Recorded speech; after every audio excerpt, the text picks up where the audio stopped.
Chez nous, les vrais bonhommes, tu sais, qui ont un vrai vécu, qui ont un vrai background et tout, c'est pas des mecs qui font les shows pour rien, quoi. Quand tu connais la vie, t'es pas là à faire le nerveux pour rien, t'as vu, à embrouiller des gens qui ont rien fait juste pour faire le show. Moi-même, j'aime pas les gens comme ça, tu vois. On a connu la Hesse, la prison, je sais pas moi, tu vois, toutes ces conneries-là. Tu sais, t'es dehors, t'es en bonne santé, t'as ta famille, faut savoir dire hamdoulilah, tu vois, et puis faut savoir aussi prendre en maturité. C'est quand on était plus jeune qu'on était comme ça. Maintenant, je pense qu'il faut grandir, quoi. Il faut grandir, faut se réveiller. Personne te donnera vraiment le bon exemple. En vrai, c'est à toi de le montrer, faut pas attendre qu'on te le donne, je pense. Donc j'essaie au mieux de montrer le bon exemple, et même si je suis très très loin d'être parfait.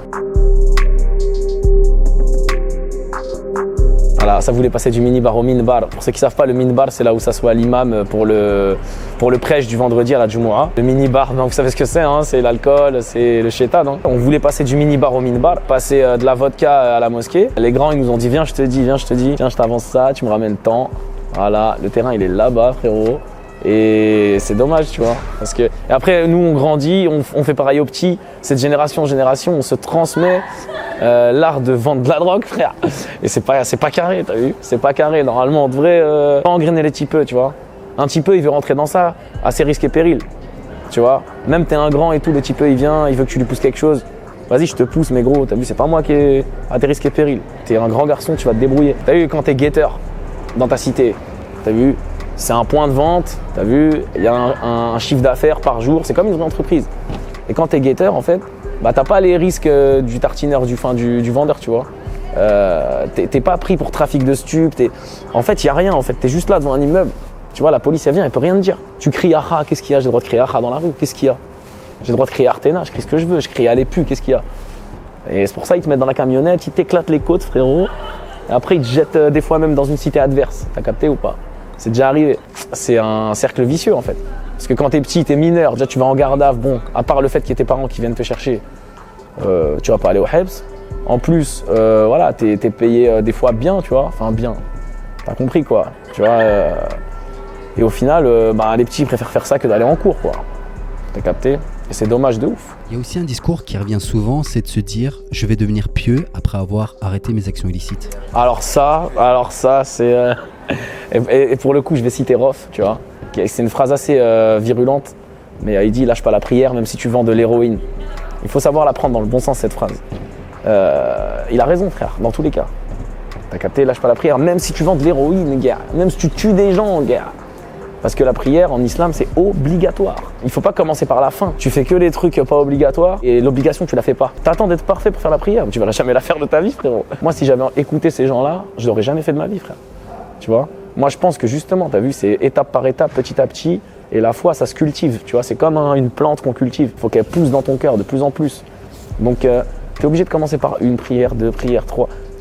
Tu vas pas faire les 5 en communauté à la mosquée comme un mec pieux et sérieux au début. Mais frère, il y a un début à tout. On est des êtres humains, on est faibles, on est pécheurs, on a été créés comme ça. Et la prière, c'est aussi une manière de se faire pardonner. Donc je pense qu'il faut vraiment se mettre aucune barrière. Il n'y a pas de limite dans le bien. Il n'y a pas de barrière dans le bien. Il faut se précipiter vers la bonne action. Ça arrive. Il y a des contrats qui sont... laisse tomber, frère. Tu regardes le contrat, putain, qui peut signer ça? Bien sûr, il y a des contrats où tu prends 3%, 4%. Tu signes chez quelqu'un qui te prend 96% de tes biens, tu vois. Bon, certes, t'auras un peu de buzz, un peu plus de... T'auras du buzz même.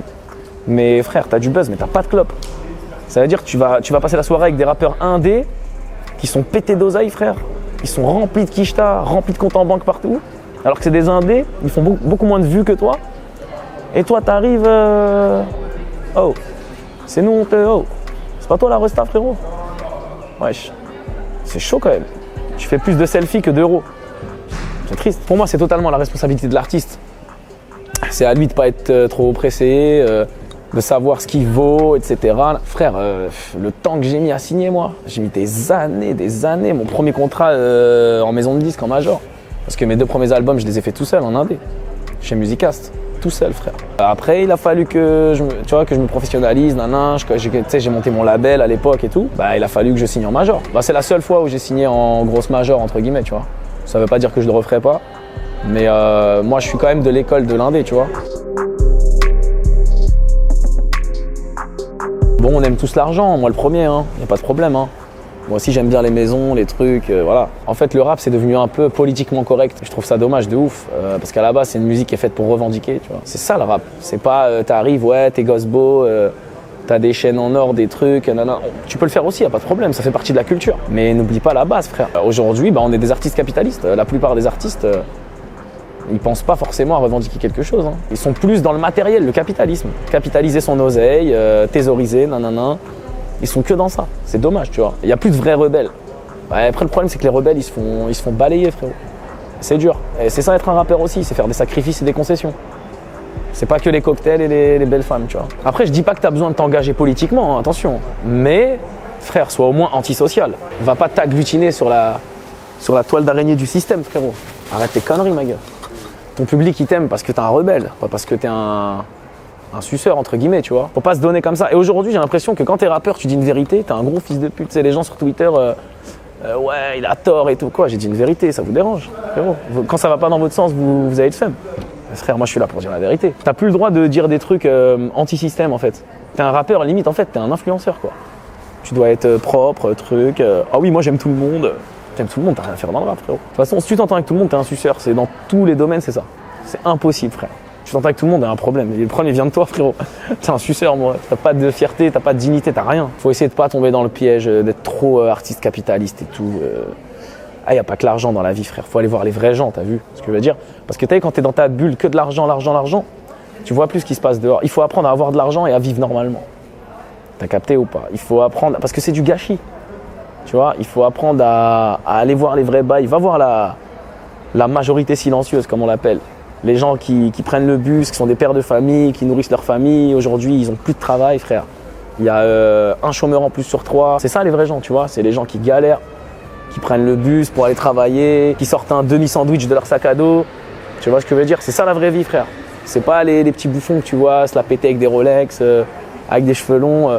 À faire les beaux alors que tu les atteins, tu les éclates, frère. On doit se réveiller. Tu vois, même les jeunes aujourd'hui qui ont réussi à faire de l'argent, il faut qu'ils se réveillent et qu'ils soient plus près de la terre même. T'as capté, du peuple. Je suis toujours attaché aux rappeurs à l'ancienne et tout parce que, mec, c'est des mecs, ils arrivaient. Et frère, ils étaient numéro 1 des ventes en disant des vraies vérités, en disant des grands niques ta mère. Et on calcule personne, gros. T'as capté, on n'est pas là pour plaire ou je sais pas quoi, on n'est pas là pour se courber. Il faut accepter le changement. Le rap n'est pas mort. Qui peut changer le rap à part les rappeurs? C'est ça que je vais te dire. Tu vois, quand le public il dit le rap il est mort et tout, bah il a raison, mais en vrai c'est de la faute des rappeurs si le rap il est mort. Si on n'a pas un pour se dire hey, vas-y, je vais à contre-courant de toute cette merde là, tu vois, et qui va vraiment franco, il y a des gens ils vont suivre derrière. Et là le rap il va revenir, mais il faut qu'il y ait quelqu'un qui le fasse déjà. C'est intéressant ce que tu dis parce que ça me fait penser justement à Freeze Corleone qui est arrivé avec un album 100% rap. Grave. Bah voilà, par exemple, Freeze Corleone, il y a pas d'autotune dans sa musique. Il n'y a pas d'autotune dans sa musique, c'est du rap, tu vois. C'est sur des beats de rap. Et ça marche, frère. Les gens, ils achètent en physique. C'est du vrai rap, frère, tu vois. Ça veut dire que t'aimes ou pas, c'est du rap. Il n'a pas besoin de faire je ne sais quelle mélodie chelou. Non, c'est du peura, ça kick. Les gens, ils demandent que ça, frère.